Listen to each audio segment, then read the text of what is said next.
সবাইকে জয় নিতাই, ভজনিতাই গৌর রাধেশ্যাম, জপ হরে কৃষ্ণ হরে রাম। আজ নিয়ে চলে এসেছি প্রেমের ঠাকুর গৌরহরির পর্ব 30। আমাদের চলছিল পৃষ্ঠা 50 পর্যন্ত পাঠ করেছিলাম, যেখানে আমরা পড়ছিলাম আমাদের পরম ভক্ত ঠাকুর হরিদাসের কথা, এবং যতদূর পাঠ করেছিলাম তার পরবর্তী অংশ থেকে আজ আবার পাঠ করছি। সবাইকে জয় নিতাই।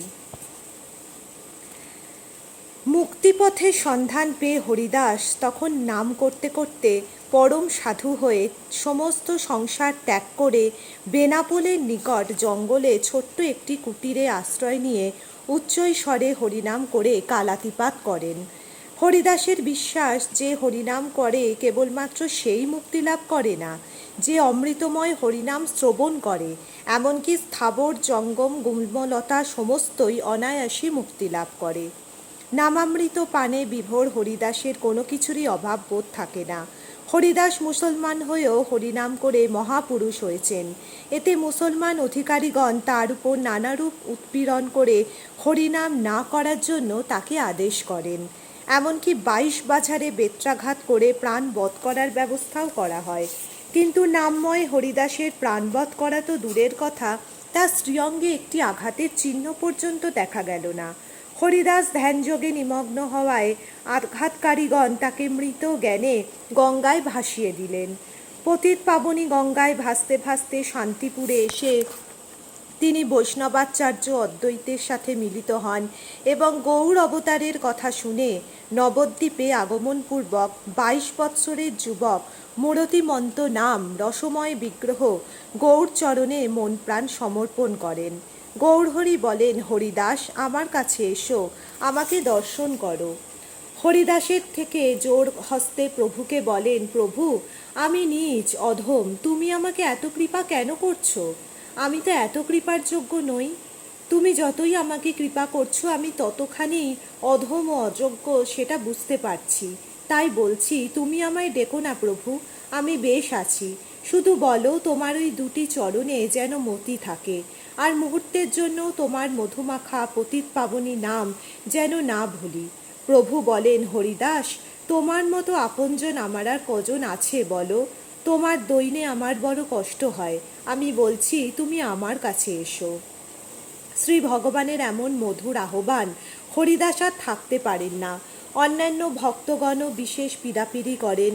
হরিদাস দেবগৃহে প্রবেশ করে গৌরহরির চরণে লুটিয়ে পড়েন। প্রভু বলেন, হরিদাস আমি তোমার সম্মুখে, তুমি আমার মনোমতো বর প্রার্থনা করো।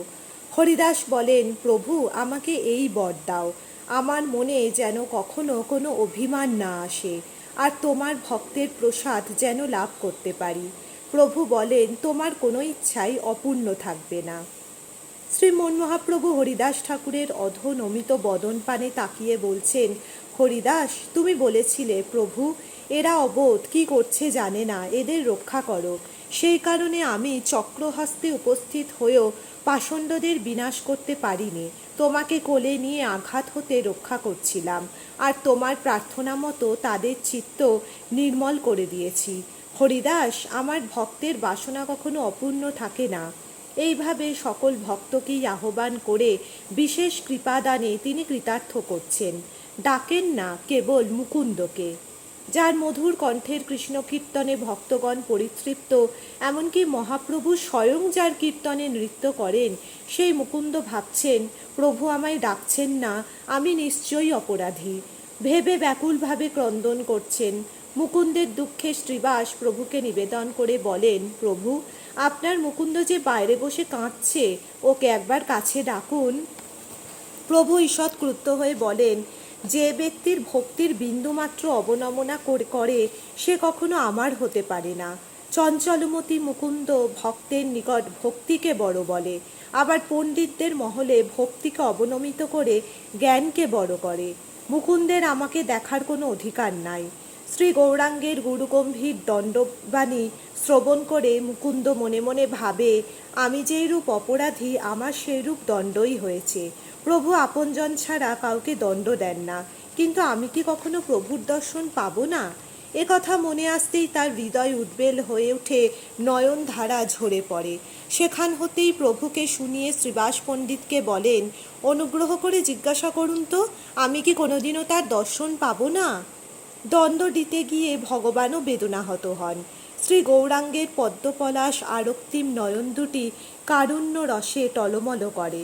তথাপি দণ্ডাঢ্য ভক্তের মঙ্গল বিধানের জন্যই প্রভু নিজেকে সামলে নিয়ে বলেন, আমার দর্শন পাবে তবে কোটি জন্ম পরে। দেখা পাবো, আমি প্রভুর দেখা পাবো। এই আনন্দে মুকুন্দ সময় জ্ঞান হারিয়ে ফেলে। আমি প্রভুর দেখা পাবো কোটি জন্ম আর কদিন, পাবো পাবো বলে মুকুন্দ আনন্দে নৃত্য করতে থাকে। প্রভু আর থাকতে পারে না, তার নয়ন হতে করুণাশ্রু গড়িয়ে পড়ে। মুকুন্দকে বারবার নিকটে আহ্বান করেন, কিন্তু পাবার আনন্দে মুকুন্দ কোটি জন্ম যেন মুহূর্তেই উল্লঙ্ঘন করতে থাকে। প্রভুর ডাক তার কানেই পৌঁছায় না। ভক্তগণ মুকুন্দকে ধরাধরি করে দেবগৃহের সম্মুখে এনে বলেন, ওই প্রভু তোমায় ডাকছেন। প্রভুর বড় আদরের সুরে বলেন, মুকুন্দ কাছে এসো, তুমি জানো আমার কথা অব্যর্থ। কোটি জন্ম পরে আমার দেখা পাবে জেনেও তুমি বিমর্ষ না হয়ে আনন্দিত হয়ে কোটি জন্ম মুহূর্তেই অতিক্রম করেছ। তাছাড়া আমি কি তোমাকে দূরে রাখতে পারি? আমার প্রতি তোমার ভালোবাসা কতখানি তাই আমি পরীক্ষা করছিলাম। স্তব্ধ হয়ে মুকুন্দ শোনে সব কথা।